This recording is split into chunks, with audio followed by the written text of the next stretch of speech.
നഗരം അലക്ഷ്യമായി എറിയുന്ന മാലിന്യത്തിന്റെ ഇരയാണ് തിരുവനന്തപുരത്തെ ആമയിഴഞ്ചാൻ തോട്. ജോയ് എന്ന തൊഴിലാളി അപകടത്തിൽപ്പെടും വരെ തലസ്ഥാനത്തെ ഈ തോടിനെ ഭരണ സംവിധാനങ്ങളെല്ലാം പരസ്പരം പോരിനുള്ള ആയുധമായി കൈയൊഴിഞ്ഞു. റെയിൽവേയും നഗരസഭയും മാത്രമല്ല, ഉത്തരവാദിത്തമില്ലാത്ത പൊതുജനവും ഈ അപകടത്തിന് കാരണക്കാരാണ്. നഗരത്തിന്റെ ഓരങ്ങളിൽ കച്ചവടക്കാരും താമസക്കാരും പ്ലാസ്റ്റിക്കിൽ പൊതിഞ്ഞെറിഞ്ഞ മാലിന്യം മുഴുവൻ ഒഴുകിയിറങ്ങി ആമയിഴഞ്ചാൻ തോട്ടിലേക്കെത്തി. റെയിൽവേ പാളങ്ങൾക്കിടയിലെ ഇടുങ്ങിയ തുരങ്കങ്ങളിൽ അത് കെട്ടിക്കിടന്നു. 1958 ഒക്ടോബർ 11 മുതൽ നിയമസഭയിൽ വരുന്നുണ്ട് ഈ വിഷയം. അതിനു മുൻപ് തിരുക്കൊച്ചി നിയമസഭയിലും തിരുവിതാംകൂർ നിയമസഭയിലും അവതരിപ്പിച്ചിട്ടുമുണ്ട്. തലസ്ഥാന നഗരമധ്യത്തിലൂടെ ഒഴുകുന്ന മാലിന്യവാഹിനി ശുദ്ധീകരിക്കുന്നത് ഇക്കാലമൊന്നും ആരുടെയും മുൻഗണനാ പട്ടികയിൽ വന്നില്ല. സ്പോട്ട്ലൈറ്റ്സ് ആരംഭിക്കുന്നു. നമ്മുടെ അനാസ്ഥയുടെ അടയാളമാണ് ആമയിഴഞ്ചാൻ തോട്.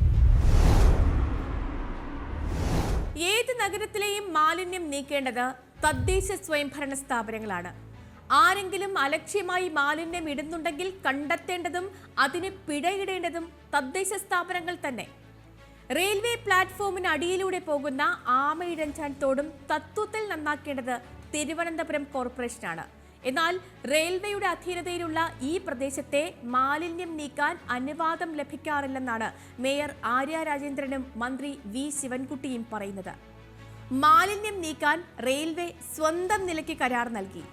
ആ കരാർ ഏറ്റെടുത്ത സ്ഥാപനത്തിന് വേണ്ടി എത്തിയതാണ് ജോയ്. കുമിഞ്ഞ് ചീഞ്ഞു കിടക്കുന്ന മാലിന്യം വലിച്ച് കരയിൽ കയറ്റുന്ന 8.5 മണിക്കൂർ പണിക്ക് 1500 രൂപയാണ് കൂലി.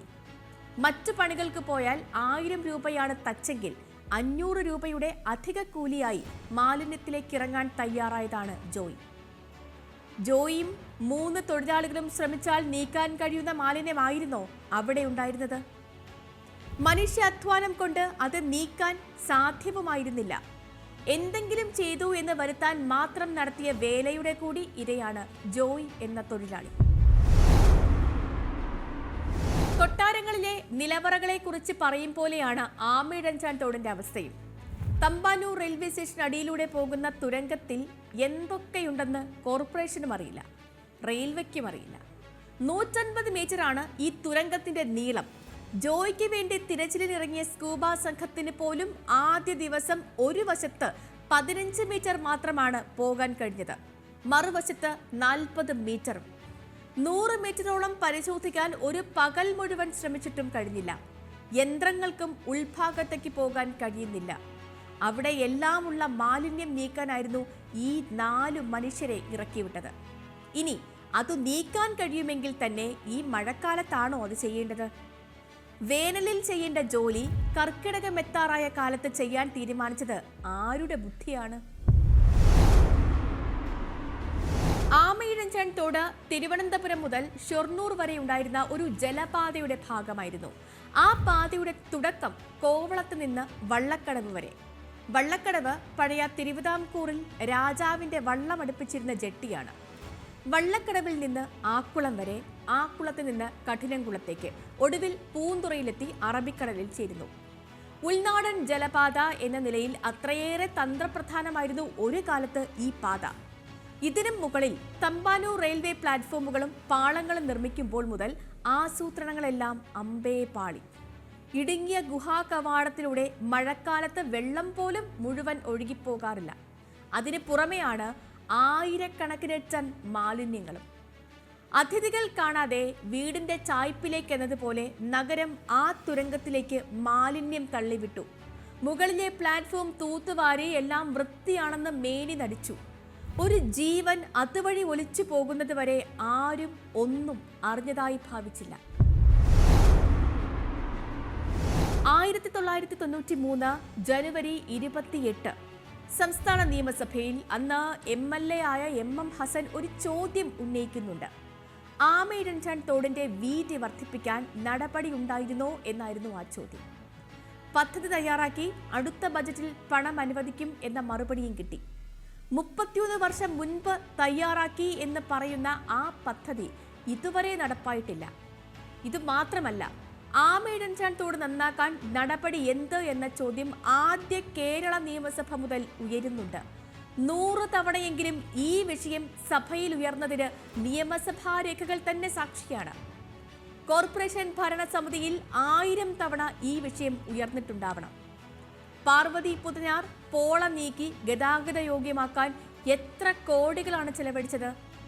ആക്കുളത്തൊക്കെ ഇപ്പോഴും അത് പായൽ മൂടി തന്നെ കിടക്കുന്നുണ്ട്. ഒരു ചെറിയ വള്ളം പോകാൻ പോലും അതിന് തുഴയിടാൻ പോലും ആകാത്ത വിധം അടഞ്ഞു കിടക്കുന്ന ജലപാതയിൽ ഏതെല്ലാം ദേശത്തു നിന്നുള്ള മാലിന്യമാണ് വന്നുകൂടുന്നത്? വികസിത രാജ്യങ്ങളിലൊക്കെ കനാൽ ശുദ്ധീകരണം യന്ത്രങ്ങൾ ഉപയോഗിച്ചാണ്. കനാൽ ക്ലീനേഴ്സ്, ഡ്രഡ്ജിംഗ് എക്യുപ്മെന്റ്സ് എന്നൊക്കെയുള്ള പേരുകളിൽ അറിയപ്പെടുന്ന 100 കണക്കിന് ഉപകരണങ്ങളുണ്ട്. ഡ്രെയിനേജ് സർവീസ് പ്രൊവൈഡേഴ്സ് എന്നത് പരിശീലനം കിട്ടിയ പ്രത്യേക തൊഴിൽ വിഭാഗം തന്നെയാണ്. കടലിലും കായലിലും പുഴയിലും കുളത്തിലുമൊക്കെ രക്ഷാപ്രവർത്തനം നടത്താൻ അതത് പരിശീലനം ലഭിച്ചവർ തന്നെ ഇറങ്ങണം. അതുപോലെ തന്നെയാണ് തോടുകളും ചാലുകളും വൃത്തിയാക്കുന്നതിനും. ശാരീരികമായി ഇറങ്ങാൻ സുരക്ഷിതമായ സ്ഥലങ്ങളിൽ പോലും മാലിന്യം നീക്കാൻ യന്ത്രങ്ങൾ ഉപയോഗിക്കുക എന്നതാണ് രീതി. തൊഴിലാളിക്കുണ്ടാകുന്ന ആരോഗ്യ പ്രശ്നങ്ങളൊക്കെ തടയാനാണ് അങ്ങനെ ചെയ്യുന്നത്. എന്നാൽ ആമയിഴഞ്ചാൻ തോട്ടിലേക്ക് ജോയെ ഇറക്കിവിട്ട് റെയിൽവേ കടമ നിർവഹിച്ചു എന്ന് വരുത്തി തീർക്കുകയായിരുന്നോ? അങ്ങനെയാണ് ഉയരുന്ന വിമർശനം. റെയിൽവേ മേൽപ്പാലങ്ങൾ നിർമ്മിക്കുമ്പോൾ ഇരുവശത്തു നിന്നും പാലം വന്ന് പാളത്തിന് മുകളിൽ മുറിഞ്ഞു നിൽക്കുന്നത് ഒരു പതിവാണ്. അതിന് കാരണം പാളത്തിന് മുകളിൽ റെയിൽവേ സ്വന്തം നിലയ്ക്ക് മാത്രമേ നിർമ്മാണം നടത്തൂ എന്നുള്ളതാണ്. അതുപോലുള്ള വാശി പിടിക്കേണ്ട സ്ഥലങ്ങളല്ല പാളത്തിനടിയിലൂടെയുള്ള അഴുക്കുചാലുകൾ. അത് വൃത്തിയാക്കുന്നു എന്നുറപ്പാക്കേണ്ടത് നഗരസഭയുടെയും റെയിൽവേയുടെയും ഉത്തരവാദിത്തമാണ്. മന്ത്രി നേരിട്ട് യോഗം വിളിച്ചിട്ടും റെയിൽവേയും കോർപ്പറേഷനും ധാരണയിലെത്തിയില്ല.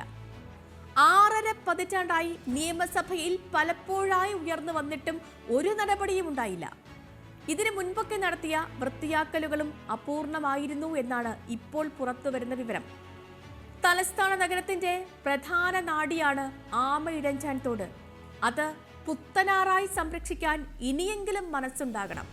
അങ്ങനെയൊരാലോചനയ്ക്ക് ജോയ്ക്കുണ്ടായ അനുഭവം വേണ്ടി വന്നു എന്നത് ജനത എന്ന നിലയിൽ നമ്മളെ ചുട്ടുപൊള്ളിക്കണം. ഇക്കാര്യം മാത്രം പറഞ്ഞ് ഇന്നത്തെ സ്പോട്ട്ലൈറ്റ്സ് പൂർണ്ണമാകുന്നു. ഇനി മറ്റൊരു വിഷയവുമായി നാളെ ഇതേ സമയം.